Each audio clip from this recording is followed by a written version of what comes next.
Hey everybody, welcome back to You Are What You Love. I am your host, Marissa Tandon, and today my guest is someone I'm pretty excited to have on. You guys have maybe heard some of the episodes with other members of the creative team of Peculiar Radio, but today we have another member who is a senior writer, producer, voice actor, and sound engineer, so a number of hats are worn by this member of the Peculiar Radio team. He's also a co-founder of Lengthy Tangent, and as he says, Disney's first prawn-cess, as he plays Shrimpy the Shrimp in Zombies 2 and 3, which is, as you may hear that described, think, oh, an animated shrimp? No, live action. So, with all of that being said, please welcome Shrimpy the Shrimp himself, Tyler Hyrchuk, to the podcast. Now, just can you insert some silence here because Shrimpy didn't have a voice, so I'm acting it out. No way. Yeah.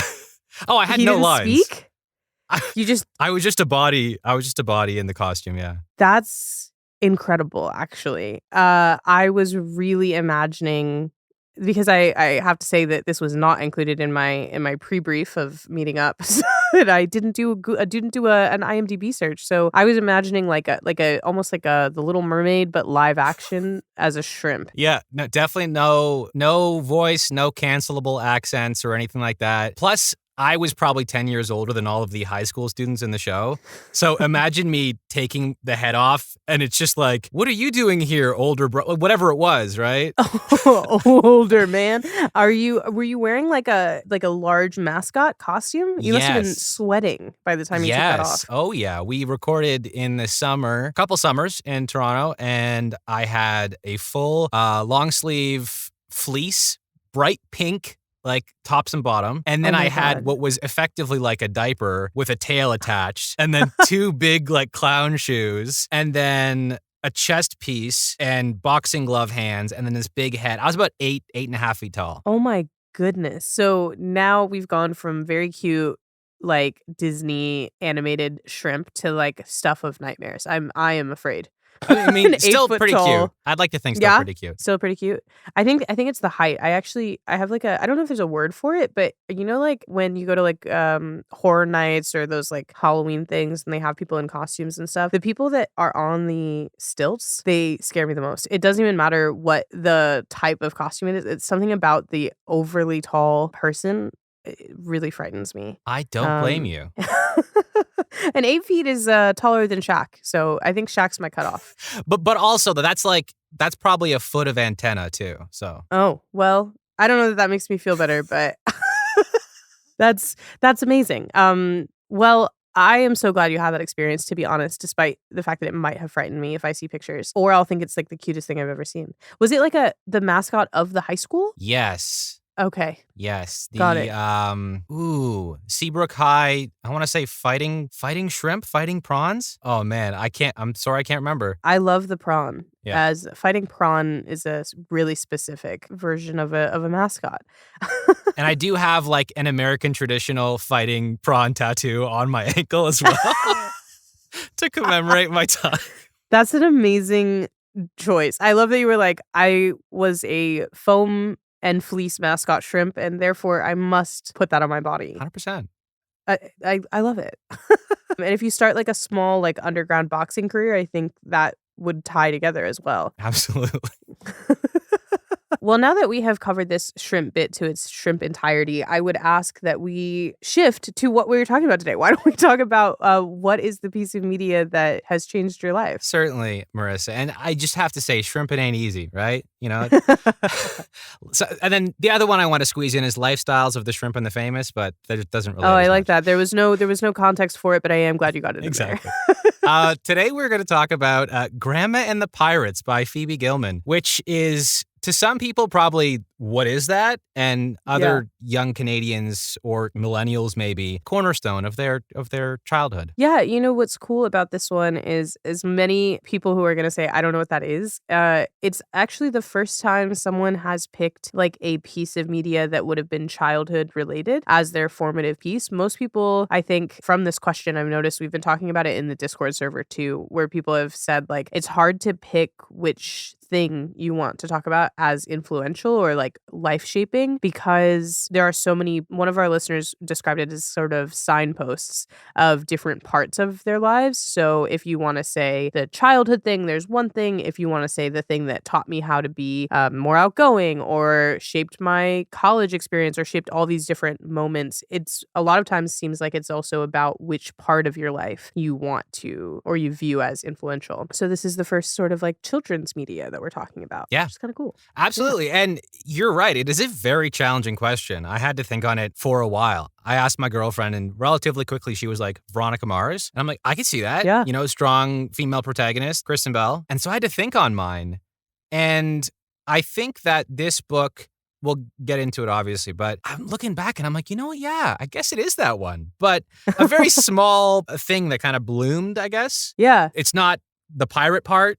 It's not the grandma part specifically. It's just an amalgam of everything. Yeah. If it had just been pirates, we could have left that on the shelf.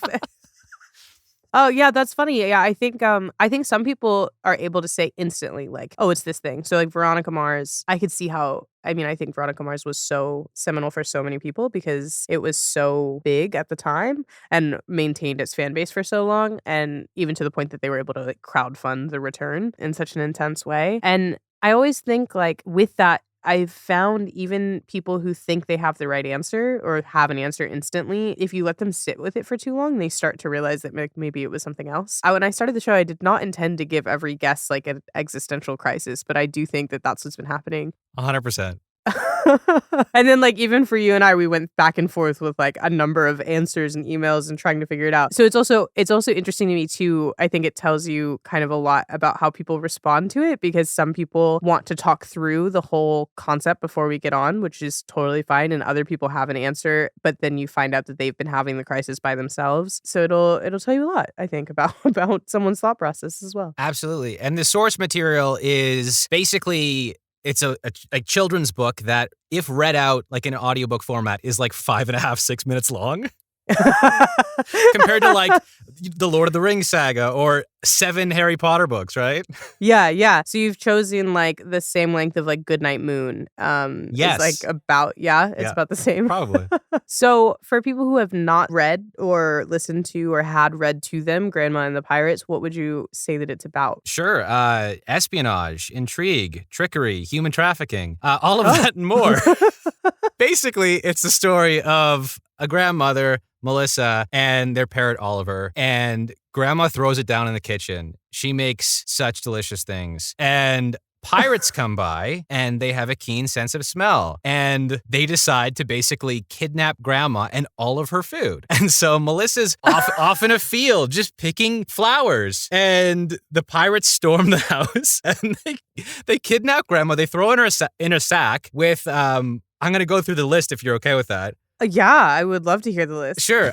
Strawberry shortcake, mashed potatoes 2, pickled beets, pot roast, luscious meatball stew, lamb chops, lollipops, peanut butter spread, pizza pie, popcorn, pumpernickel bread, cheddar cheese, cream cheese, blueberry juice, apricot dumplings, rich chocolate mousse, cold chicken salad, spicy apple strudel, oatmeal muffins, and every last noodle. And then they threw Oliver in there too, the parrot. What's wild is that I know you were describing like a robbery, but I felt very soothed by that list. Maybe it's that it rhymes, Yep. maybe it's for children, but what a setup. So I love that these pirates also did not come in and say, we're taking all your food. They were like, we want to eat this forever, and therefore we're taking the chef too. Yep. Oh yeah. And I mean, it makes sense if they can't cook, right? Sure. Yeah. I mean, that's my first thought as well. When I think, what am I going to eat? Let me go kidnap someone who can cook for me for however long on the high seas, you know? Yeah. So do they take her grandchildren as well, or do you never see the grandchildren? Grandma is just a type of... Yeah. So grandma, I don't think Phoebe Gilman explains that Melissa, I'm assuming Melissa is the grandchild of grandma. There are no parents to be mentioned. There's no other grandkids. So, all yeah. right. Well, Melissa, I don't know. I don't know if she's the best grandchild, if she just allows kidnappery to be She was happening. off picking flowers, Marissa. Okay, Kay? Yeah, someone was in need of help, and she was worried about aesthetics. So I don't know about this cottagecore Melissa. She heard grandma screaming for help, and so ran back to the cottage, but too late. Well, you know? See, this is, I actually, it kind of brings up the idea of fairy tales and children's media in general. And the fact that it's like quite dark, especially when you get into, we mentioned Disney earlier and you've got all the Disney princesses, but when you go back to the original fairy tales that they're taken from, they're not particularly happy-go-lucky or the types of stories that you would want to tell kids. And it sounds like they have perhaps not in the same darkness as like the Grimm fairy tales. They are going for danger right off the bat. Yes and no. I think I'm definitely playing it up a bit, but like literally they shoved grandma and all of her food into a sack, along with a food that I'd never heard about, noodle pudding. Have you ever heard about noodle pudding before? I have never heard of a noodle pudding. I don't know if it's just a fantastical food that was invented for this book or if it exists, but now I'm like, did they have pictures of the noodle pudding? Is it like noodles and pudding put together? I think it looked kind of like a pie, but instead of interlocking pastry, it was interlocking noodles, I think. Oh, okay, interesting. Yeah. Yeah, so the story itself is obviously a children's book. So when were you first introduced to it? Was this something that your parents read to you as a kid? So I was 27 years old. Yeah. No, I think I was going into grade 1. Okay. And so my mom and dad would read stuff to me. And this was one of the books that we had. And it just so happened that I think maybe even got it at like a Scholastic book fair, and it came with the book on tape, narrated by Phoebe Gilman. So I remember we went on a road trip from Toronto to Winnipeg. Don't quote me on how long that is, but a while. And we're listening to it over and over again, and I had heard it a ton of times. And then kind of the moment where it started to really sink in and the effect that it had on me was we were in a hotel room on this trip. I'm 5, 6 maybe. And my mom's reading the book to me and she makes a mistake. And I wasn't looking at the book and reading along. I was just kind of futzing around, whatever. And I stopped her and I was like, Ma, that's not what it says. And she's like, what are you talking about? And then I just off the top of my head, I just recited the entire book without looking at the book. And they were like, what is happening? So I had just consumed it so much in audiobook form and listening to it that I had it completely memorized. And I think the reaction of my folks were like, he can do that, you know? So I honestly think that's where my want to tell story partially comes from, at least. Yeah. Yeah, that first reaction of not understanding that you're performing, but then getting the validation of a good performance, making you realize like, oh, that's a thing that makes people happy or makes people interested in me. Absolutely. And then my mom bragged to all of her friends and made me do it over and over again. You said grade 1, and this is going to show how much I don't know how children develop. Were you reading at that point? I mean, that's a great question. I would say a little bit, probably. Yeah. Like slower. Mm-hmm. So if I were to attack that list while reading it, it would have been like strawberry shortcake, mashed potatoes too. So yeah. Right. Again, don't spend a lot of time around young kids. So I'm like, yeah, whatever kids do something impressive, I'm like, that might be developmentally accurate, but I think it's impressive because I didn't know kids could do that. Or I do the other way where I'm like, yeah, you should be able to read. What are you doing? You're 4 years old. Exactly. Get out there and read me a novel. But yeah, I think there's something very exciting about that first moment where you get that feedback of, oh, that was really cool. Do it again. Do you remember at that point when your mom made you start performing it for other people? Did you get annoyed or did you continue to enjoy that like reaction from other people? Well, I would say that age is, I don't know that I'm necessarily at the point in my life where I'm seeking like peer validation. I'm still seeking parental and adult validation. So if I could do that and then parents would be like, whoa, you're so good at life, I'd be like, yeah, let's do it again. Yeah, I wonder, that's a really good point of like that being the moment when you haven't started to understand that like other kids should validate you as well. You haven't gotten to that peer validation. And I feel like that's also probably once you get to that tipping point of peer validation is when you start to make dumb decisions instead of good decisions. So it's interesting that the thing that sparked performance for you to some degree comes from that age where you don't recognize the importance or the influence of your peer group yet. So you're not yet. I could see how if this was happening at like 10, 11, you might be embarrassed or annoyed or like shrugging it off from your mom because your peers are like why are you reciting a children's book over and over again? So it is like that really small window where you are old enough to have a brain that's formed enough to have a personality, but also not old enough to be worried about what people around you think kids-wise. 100%. And you're totally right. If I was in grade 3 or grade 4, people would be like, "So what?" Or they'd be like, "Friggin' nerd. Like, what are you doing?" Yeah, you can read? Like, that's so boring. Yeah, I think it's I think it's a really delicate point, especially it's also probably like I'm trying to think of how old you are when you're in various grades now, but like 2nd or 3rd grade, I feel like you're starting to worry at that point. But kindergarten, you're like excited or pre, I don't know You're what they learning call it in colors, Canada. yeah. Yeah, you're like, I'm a child. I just love being outside of my house. And then probably first you're still in that same space, and then second is where you start to worry about the other Yeah. people around I you. remember too in 1st grade, I'm not going to drop the person's name, but I remember a classmate, well, 2 things. One, I remember a classmate who just like fully dropped their pants and like mooned the whole class. Oh my god. So like he's doing that on one side, and on the other side of the classroom, I'm like, "Do you guys want to hear Grandma and the Pirates again?"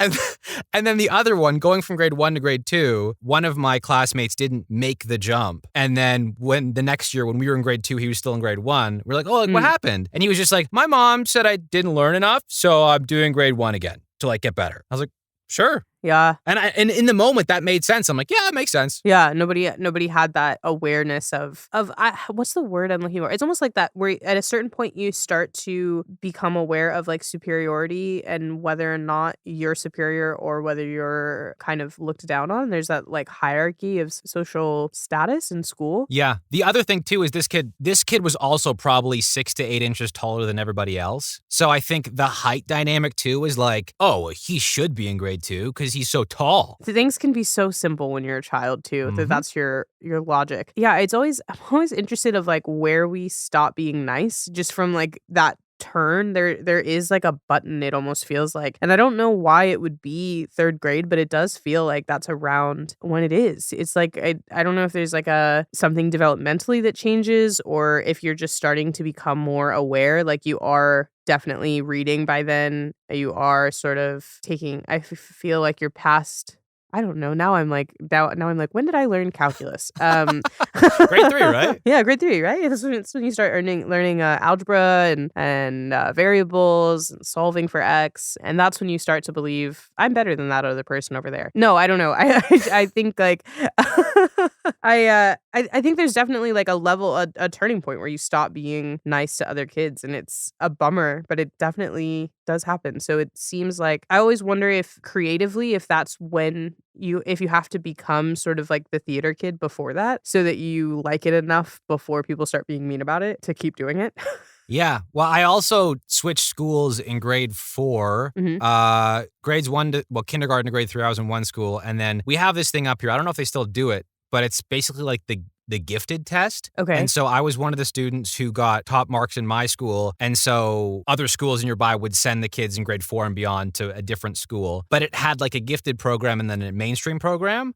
But I felt like I also didn't really connect there because I would say that I had stronger social skills than those students. And I wasn't the kind of person to show my work. I'd rather make stuff and draw stuff. And I was more on the creative artsy side and a bit of a ham as opposed to like a book learning kind of kid. So I think in terms of creative thinking and critical thinking, I was on the same page as them. But yeah, that was interesting. And I remember in grade 4, speaking of that, theater kid aspect, there was a talent show and some dance teacher came in and taught a bunch of us a dance to the song Slam Dunk Defunct. Do you remember that song? I do not remember that You song. should definitely check it out.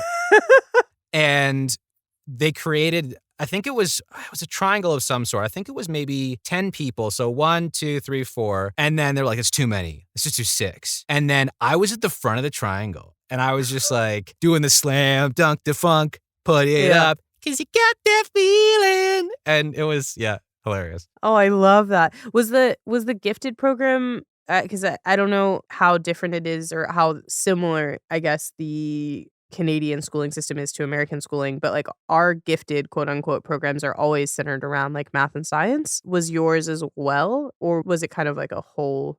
I think ours were kind of like the things that they measure kids by that I remember being a big deal are like reading levels where they say, like, I remember we did like these reading tests where you had to sit down and they had these little books divided by grade level and you had to read the book to your teacher to determine what grade level you were reading at. So like second grade, you would sit down and go through and read the book out loud and they would say like, oh, your kid's actually at like a 6th or 7th grade reading level, despite that not being where they are. And then everything else was like math and science. I don't think they really tested us on like, what's an idea that you have creatively?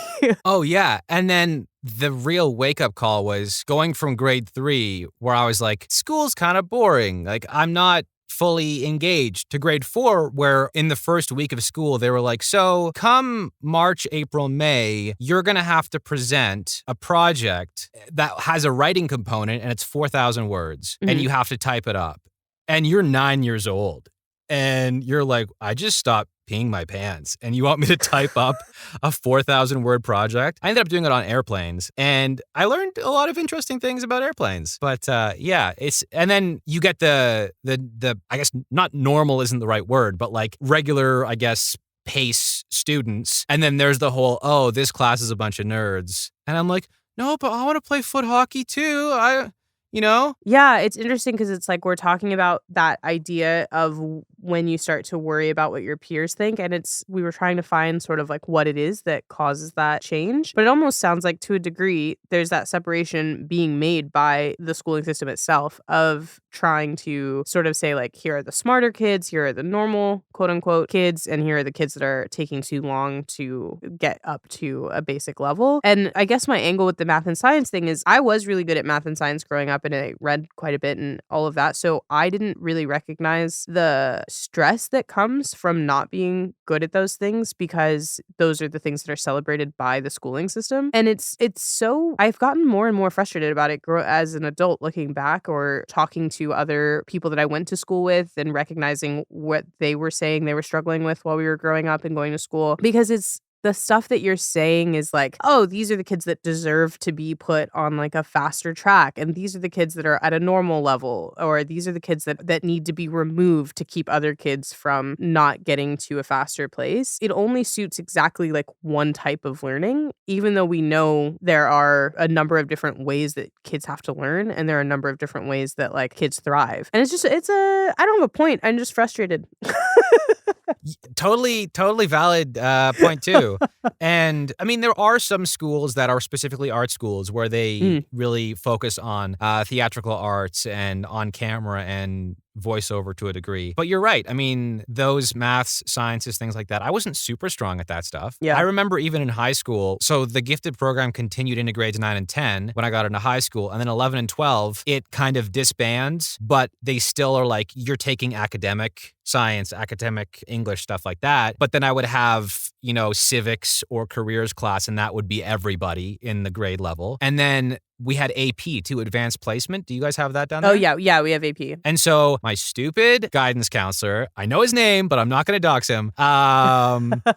But basically, into grade 11, I was like, hey, dude, my schedule says I'm in AP Chem. Mm-hmm. And the course code was like CHEM AP. Yeah. And he's like, no, it's not that. No, you're fine. And so I go to class and my teacher's like, welcome to AP Chem. And I was like, shit. And I finally, when I got back to talking to him, he was like, well, it's too late now. You're stuck at AP Chem. And I never did any of the grade 12 work. I was just like, I'm not even going to bother. Oh my goodness. But I remember specifically one assignment, we had to make these like molecular structures to indicate our knowledge of, I guess, molecules. And I used this scroll saw and I cut out this spider web out of wood and I painted it white and I, glued flies onto the outsides as the other, I guess, atoms. Sure. And then the center one was a spider. And I got perfect on that because I was able to use my strengths in the project. And I think it's so important. Yeah, your creative skill. Yeah, exactly. And then I remember in college, I went to school for radio broadcasting, but in my electives, given the option of like, do you want to write something or do you want to, record something? I was like, yeah, record, absolutely. Yeah, I think sometimes there's like the removal of choice. Like one of my biggest gripes about I went to film school, and I went to like an arts centric school. And one of my biggest gripes that everybody loved there was like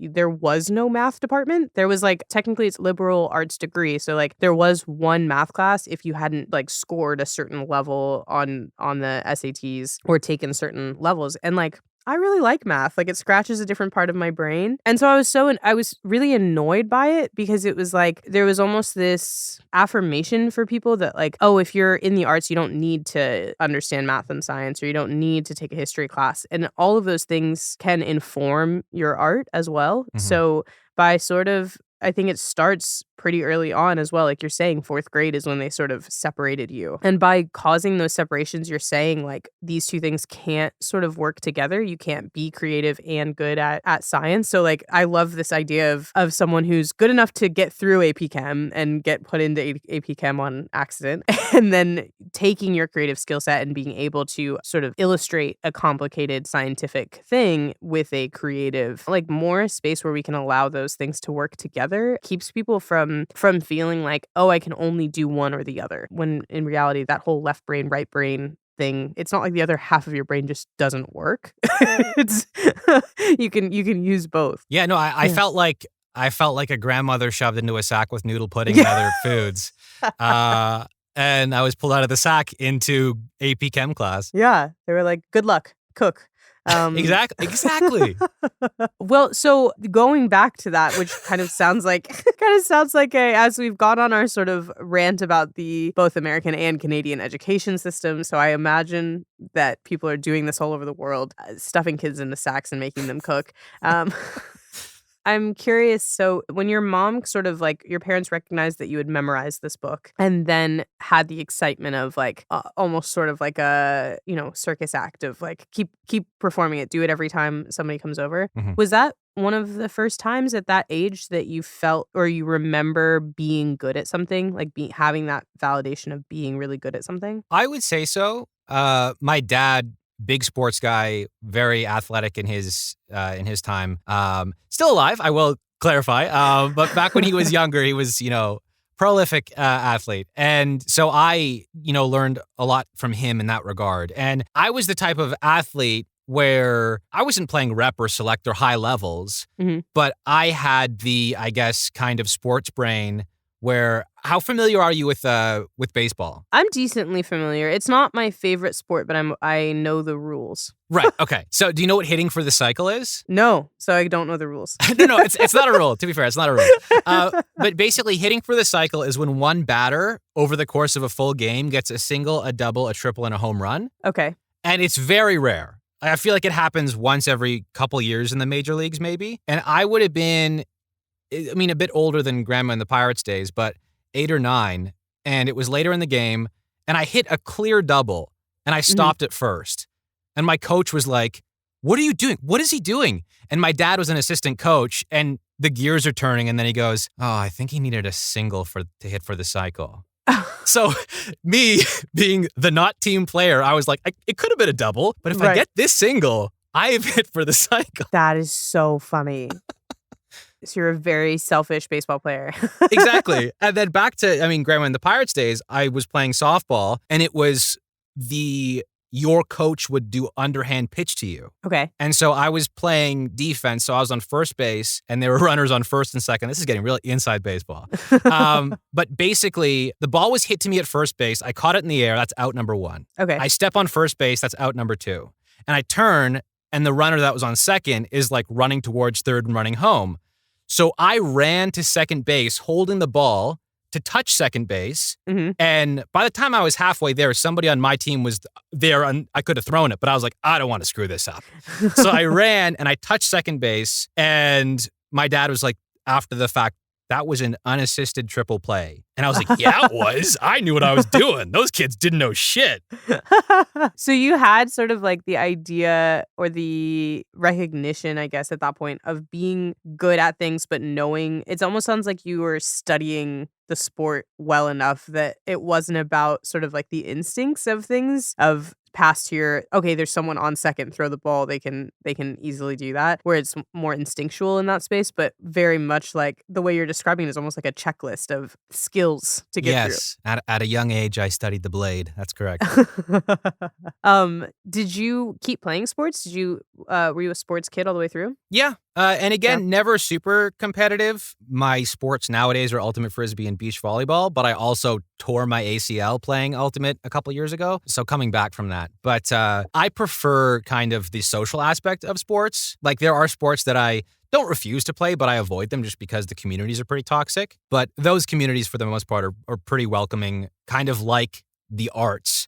There's obviously some ego in arts, and I find there's less in voice acting. And I think it's because it attracts people who don't feel the need to be front and center and they don't need to be seen or on camera. Yeah. And I'm sure you can relate to that. Yeah, I think there's also even almost a level of preferring not to be. Like, I think I would not call myself a voice actor first by any means. I'm a writer first for certain. But I've worked with a lot of voice actors that are voice actors first. And one of the things that I've noticed is kind of the feeling that someone described this to me, so I can't say that it's my own emotion, but the feeling that like on the voice acting side, you can simply focus on the craft versus there's a larger level of fame that comes attached to on-camera acting. And a lot of times you hear these larger celebrities talk about like that's the part they hate the most is the interviews, the red carpets, they're being recognized and they just want to do the work. And I think voice acting gives you that ability to do it, where there are people who you would never know that you've heard their voice 10,000 times, where they were on hundreds of your most important formative cartoons as a kid, and they could walk down the street, grab a coffee, and say hello, and you would never know. Exactly. And back in the day, not so much now because so many companies decide to lean on celebrities for marketing. Yeah. But back in the day, you have a friend, typically on camera, people start off doing commercial acting as opposed to movies and TV shows. And you can get a huge campaign, and it's a blessing and a curse because it's like, oh, you're the Home Depot guy, but now you're the Home Depot guy. Yeah. So you're getting consistent work, but you're also like, this isn't my craft. I'm just selling nails and wood. But you're making a living, right? Yeah, like very famously that happened with Flo from Progressive. Yeah. But she also is like a comedian, like apparently a very good one, improv comedian. Wow. From what I've heard from the kids out here who do comedy. There you go. And then there's I'm going to screw up the name. Melania Van Thrub, Okay. I think. And she was, I want to say, one of the telecom companies. And then recently she was a voice in the new God of War game. So you wouldn't know because she wasn't doing her voice. She was doing a character voice. Right. But again, that voice acting side of things. And looking back now, almost 25 years ago, I was voice acting to an audience, right? Yeah, that's the thing I think is cool is that it sounds like you were, I think specifically you mentioned the audiobook came with the book. So you started probably learning, you memorized it from listening to people read it to you, whether that was the audiobook or your parents. And then were you sort of mimicking the performance of the audiobook or putting your own flair on it at that point? It was almost entirely parroting it. And I think at first my parents were like, Tyler can read so good. And then they're like, oh, Tyler's copying. That's still pretty cool. But yeah, like cadence, tempo, pitch, I would try to mimic it as well as I could. I don't think I went as far as recreating page turns, but I was, definitely trying to do that from the audiobook. I really remember like having kids' books read to you, whether that's like at library story time or in class or with your parents, but like people do voices and do that like excitement where it feels like, especially because kids' books are written this way intentionally, every page there's going to be, you're on a cliffhanger until you get to the next part. And so that feels like a really great way to learn performance, actually. Yeah, and even going back to the books that I was raised on, a lot of my friends recently have started to have kids. And I think one thing that I really want to do, and I started doing it a little bit, is going back and narrating these books that I grew up on and giving them to the parents so they could have their kids listen to it. I don't think they're at the age yet where they would appreciate it or understand it. But I mean, when they're 2-3 years old, it's like, oh, let's throw on Uncle Tyler reading Grandma and the Pirates, you know? Well, it's very sweet. I love that. Yeah, because I have like such core memories of family members reading books to me. And my dad actually used to make up stories, which is, I think, where I get a lot of that from too. But he would make them up at bedtime, and my sister and I would be too into the story that we wouldn't fall asleep. But he, as an adult who has been working all day, would fall asleep Right. in the middle of the story, and we would be like, "Dude, can you wake up and Then what finish?" happens? Yeah. Yeah, like this is not funny. But yeah, I think you are sort of absorbing that performance, and it's interesting because I wonder how many performers, if you talk to them, have a similar story of reciting things. I know that's really, and you and I have talked a little bit over email about comedians as well having a similar sort of response of mimicking and parodying. But I do stand up as well, and I know so many of my friends, and we had Adam Mamawala on, who's a stand-up comedian. He talked about Russell Peters' Comedy Now special and doing this, which is watching it and parroting the jokes and in learning sort of comedic timing and inflection and pauses and those types of things from saying like, oh, that really made me laugh. And when I repeat it, it makes other people laugh. So learning that and then eventually turning that into your own work. Absolutely, yeah. And yeah, I was the same exact way. I mean, we talked about how this could have gone either way between Grandma and the Pirates and that special. And same thing. I think I only probably saw it a handful of times, but memorizing jokes, memorizing punchlines, trying to do voices and things like that. And yeah, just the performance aspect, the storytelling aspect. I find that I connect with people. I did a lot of backpacking. I lived in Australia and Southeast Asia, and I taught English in Thailand as well. And so I would jump around. And in hostels, it's like you're meeting people from all over the world. And, how are you connecting? So connecting with jokes, stories, other travel events, things like that, drinking games, all kinds of stuff. So I think that just that start at a young age of becoming a storyteller really helped me connect with people. Yeah. Do you think that would have been different if it hadn't been the response of like, that was really cool, now perform it for other people? Or if it had been more like, I don't know what the inverse of this would have been, but like if it had been more conversational based as opposed to performance based, like if you had said, it seems like this is a human's rights issue when it comes to kidnapping people, and if you had engaged in some or there's other sort of like dialogue back and forth, do you think you would have found that same performance desire versus like, I don't know, perhaps like teaching or Yeah. conversational based? That's a good question. I think that it would have been hilarious for a 5-year-old to be like, hey, Uncle Norm, did you want to hear this story about human trafficking and espionage? It's called Grandma and the Pirates. But even just the fact that I think I was reciting it more than I was reading it, that added level of I didn't have to focus on the act of reading. And again, I was emulating Phoebe's original performance too. So I think, yeah, because that performance aspect was there and I got the positive feedback. I mean, my family is very supportive, always have been. And so that definitely helped me continue doing it. Yeah, you mentioned also like one thing I'm curious about is you mentioned that you were on like a road trip when this happened. Was your life pretty stable at the time? Like family members, like it sounds like you've born and raised in Toronto and you're still there.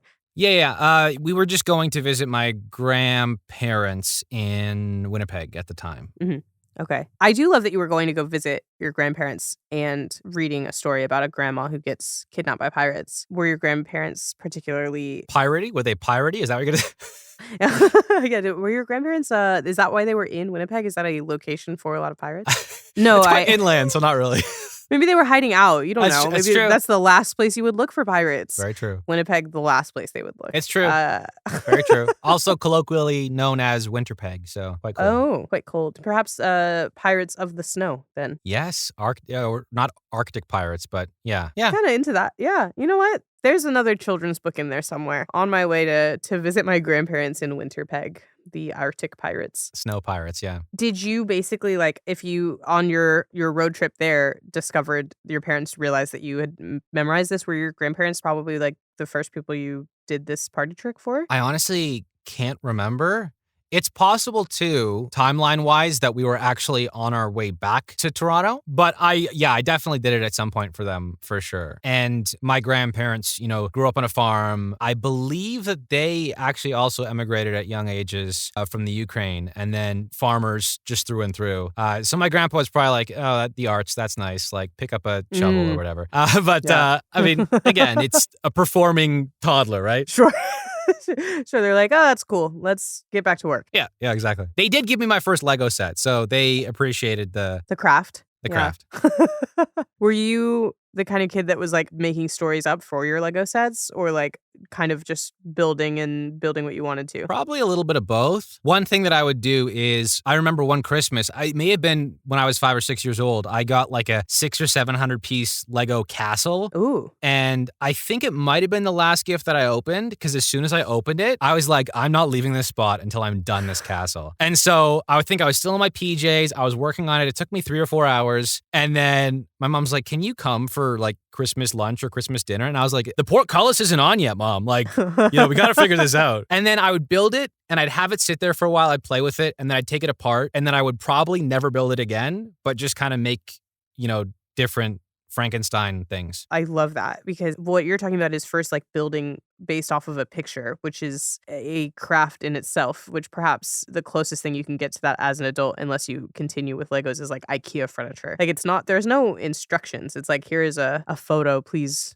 recreate it. You have all the parts. Good luck. Exactly. I mean, and same part of the world too. I think Lego's Denmark and then IKEA Sweden. Oh, is it? I know IKEA Sweden, but I didn't know Legos came from Denmark. I think. And I don't want to throw into like a GIF debate, but I am very staunchly Lego, singular and plural. You're not a Legos kind of person? Oh, no. That is, I don't know that I think I've probably said both. Yeah. I don't know that I've ever thought through it. I guess it's the Lego store and it's a Lego set. So maybe that would be why I would think Legos. Because Lego set implies that it is a set of Legos. My thought is, it's Lego. One Lego piece. There's a whole bunch of Lego over here. Yeah. All right. I like it. I don't know. And what I miss back in the day is not having a phone, not knowing the answer, and then spending 3 hours arguing with your friends. Of like solving the problem. Yeah. Yeah, I do think kids now, especially like tablet kids, if you gave them a Lego set, their first instinct would be to Google how to solve it. They would know how to do that. There'd be walkthroughs probably, yeah. Yeah, exactly. Like video games and like I think like there's an era that is now gone, which is having to figure it out yourself. And I think it's also a skill set to be able to find that information, and it's just a different skill set that you normally wouldn't learn. Exactly. And even now playing video games, I try as hard as I can not to have to look up walkthroughs or whatever. But there's some games that are created and it's like, so there's no map in game, but there's 40 collectibles and you have to find all of them. Mm-hmm. I'm not going to do that. No. I don't have the time. And maybe that's what it is. Maybe now it's like there's so much that you feel like you don't have the time. Because that was my first instinct was I looked up a walkthrough the other day on Paper Mario. I was like, I cannot figure out I cannot find this stupid thing. This is supposed to be my decompression time to sit here. And now I've been looking for this. I don't even remember what it was, but I looked up how to do it. And no shame. No shame, not at all. But I do feel like there was as a kid, I certainly wouldn't. I was very anti instructions as well, like trying to figure that out. An anarchist. Yes, I don't believe in doing it the way you said, and if this table falls apart 6 months from now, it's not my fault. I will occasionally still to this day. I worked at Staples for about 7 years and I'd build furniture and chairs and stuff.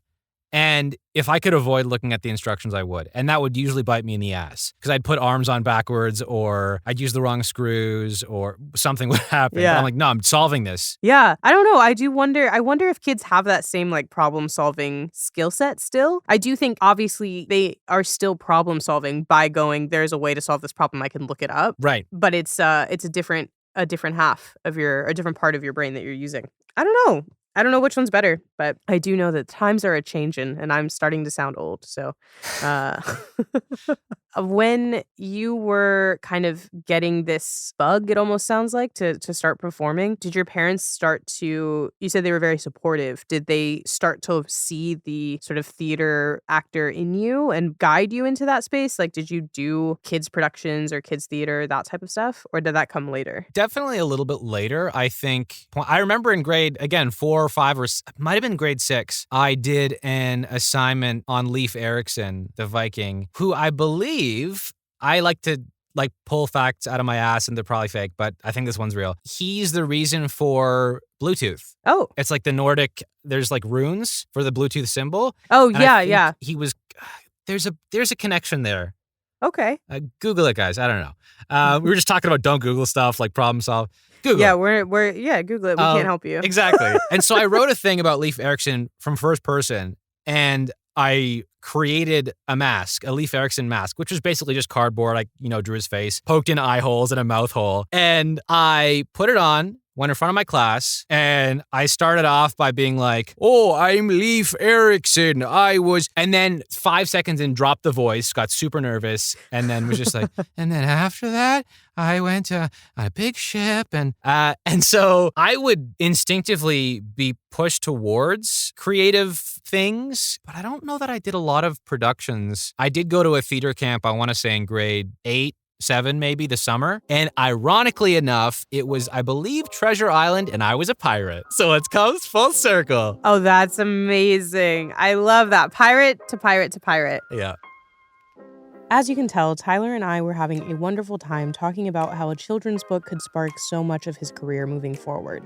Join me next week for the second half of this conversation, where we continue to talk about how performance can start with just the germ of an idea, the collaborative nature of storytelling, and how much we both love working in audio. And until then, if you liked this episode, I think you'll also enjoy a conversation I had with stand-up comedian Adam Amawala. We talked about how the Russell Peters comedy special sparked a desire to perform in himself, his connection to comedy, and both of our connections to performance. You can find that episode by scrolling back in your feed and searching for Russell Peters with Adam Amawala.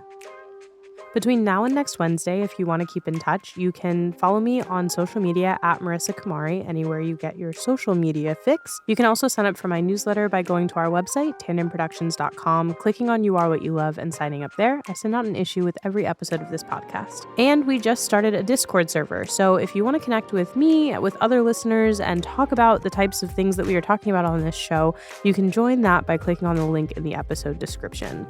Until next Wednesday, I hope you are enjoying what you love.